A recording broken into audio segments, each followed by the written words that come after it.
If you're facing the issue where Messenger won't send GIFs or photos, here's what you can do. First of all, make sure you have a stable internet connection, either Wi-Fi or mobile data. Now, try restarting the Messenger app. Close it completely, then open it again. After that, check if Messenger has permission to access your photos and media. To do this, go to your Settings app and scroll all the way down, then tap on Apps. After that, scroll again and then tap on Messenger. Here, make sure storage or photos and media permission is enabled. If you're on an iOS device, you won't see a clear cache option like Android. Instead, go back to the main settings menu and then tap on General. After that, tap on iPhone storage.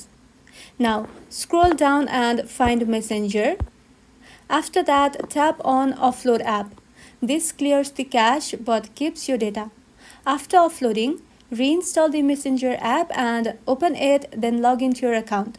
Now, try sending the GIF or photo again and that should fix the problem. That's all. If this video was helpful, don't forget to like and subscribe for more of these videos, and thank you for watching.